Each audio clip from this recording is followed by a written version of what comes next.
Hey guys, how's it going? Firebox here. We're going to be playing with the new update today, specifically the Warlock build for the Hydra. This seems really strong. We're going to use Power of Sacrifice, Curse of Pain, Bolt of Darkness, and of course, the Hydra.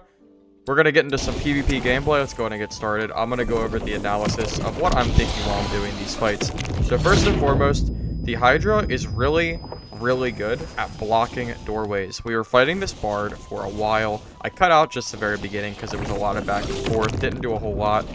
And I'm sitting here trying to get my Curse of Pain off to deal a little bit of damage to him. We're getting pretty low. I decided to place down our Hydra here.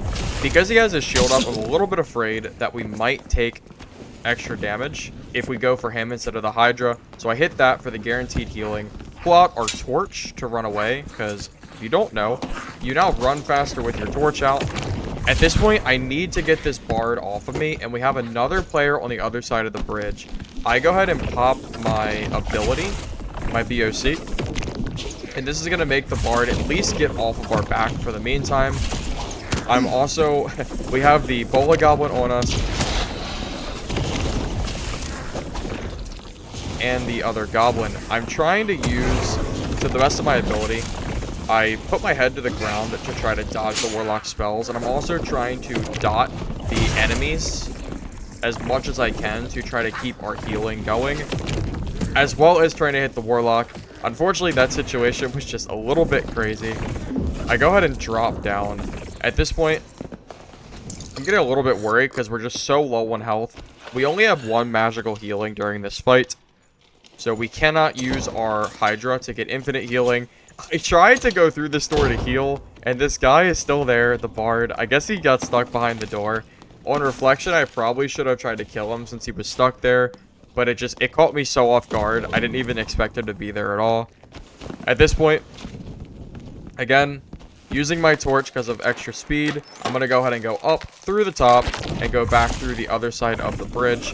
Just try to get full HP. Luckily, we do find a goblin here, and bright side of Warlock is, as long as you can find an AI, you can get full HP. So we're using the AI goblin to get our health back, and we're also trying to dot the enemies as well. We did hit that guy as he was jumping off of the map. It looks like they're currently fighting right now, so I'm just going to go ahead and get the goblin off of me since we're full HP. We have the bard here on the stairs, and it looks like that guy just died to Piercing Shrill, the other Warlock. So we're still using our Hydra to zone and block these stairs. We have another goblin, which is perfectly fine. I don't mind having goblins here to fight. We get our HP full. I jumped down. I probably shouldn't have jumped, but I was trying to get my Curse of Pain up while he was using his ability. I go ahead and back up. He pulls out his drums. That ability is really strong. He was already hurt for a lot, and we ended up winning that fight. We're going to go into the next fight. We're sitting here fighting a goblin. This is pretty much right off spawn. And unfortunately, a bard decides to pretty much spawn rush us. I don't know how geared he is. It turns out he was pretty geared after the fact. I go to put our Hydra down. It doesn't work. So I place the Hydra right in the corner and jump on top of it to try to prevent him from being able to get on top of us. It ends up working out. It's a really effective way to use Hydra just to keep people off of you or to deal damage. Have another Warlock here. I place the Hydra first to try to get any damage I can. Unfortunately, it ends up targeting the AI, but I do have the Hydra up, so I'm able to use him to heal myself during the fight. End up finishing off that player. We're here, and oh my god, there's a rogue. Fortunately, rogues aren't super great right now, it seems, and they just kind of die to one shot to your BOC ability. We're here in the next fight. We have two people fighting. I figured this guy has to be relatively weak. I put up the Hydra to try to get some damage on, but he runs away. Before I chase, I always try to put my two Sacrifice and Pain abilities on top of the Hydra to make sure I'm getting the HP back and I'm not just constantly losing 15 health. This guy is heading up here. I made a little bit of a mistake here. The Hydra went all the way to the back of the spawn. I wanted to block the door. So he's pushing. I hit him once with our ability, pop our BOC. I do hit him in the head and kill him. That was really close. I'm just going to say from that gameplay, I should have put the Hydra a little bit more forward to try to block that way, but it worked out, which was fortunate. Alright, we're here fighting a goblin. We're here in High Roller now, and we're getting hit by an arrow. So here's another thing. Hydra, it's so good to use it to block doors.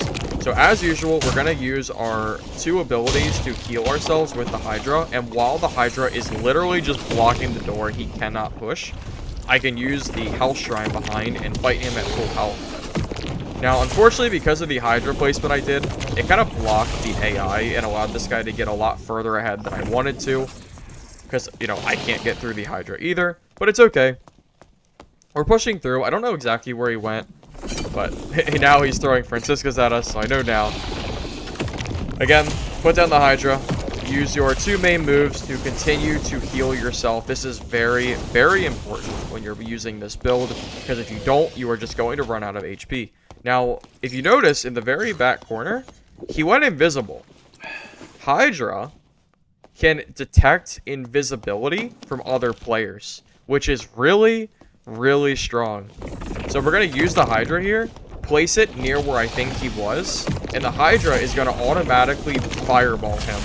Unfortunately, he ran off and we weren't able to get this kill, but I wanted to include this just to show that you can use it to find invisible players.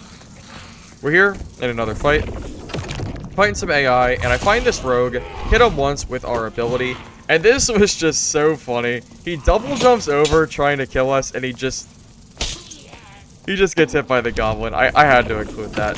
This isn't PvP, but I wanted to show this too.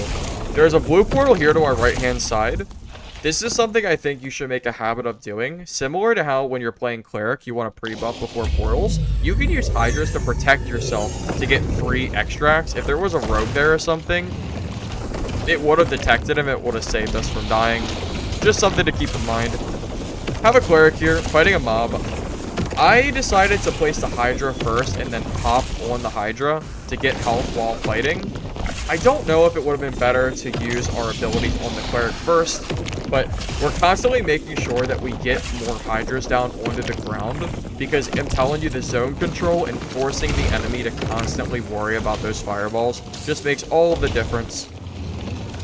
Cleric decides to jump down, and I tell you what, that is not the greatest idea. There's a lot of mobs down there, and he's going to have a really hard time. He's stuck in this room. I open it, but I'm going to specifically open it to body block with the Hydras to try to finish him off. There are a lot of mobs in here. The Cleric has pretty much aggroed everything. I'm going to go ahead and do a little bit of time cut here. I go ahead and clear out this entire room, and if you don't know, you can use this healing shrine here to free kill the red centipedes. So just wanted to quickly show this. Kill him. Get a blue courage ring, which is really nice. And unfortunately, our Cleric friend here died at the bottom with all the mobs. Wasn't the most climactic fight to finish off with the Cleric, but I did just want to show the Cleric did end up dying. We're here in the Goblin Caves, and again, another rogue jump scare. A lot less bad than it used to be. Using your ability while jumping away from rogues, you can usually just time it in a way that you can get that finishing hit off of them. I just want to say thank you all for watching this video. I know it's been a while since I've made gameplay, commentary. Let me know how you enjoyed this video. Like it if you did. Subscribe to the channel for future content. I do also just want to quickly thank Old Duck and Gamatron for supporting this video, as well as all of our other members. Thank you all. Have a great day.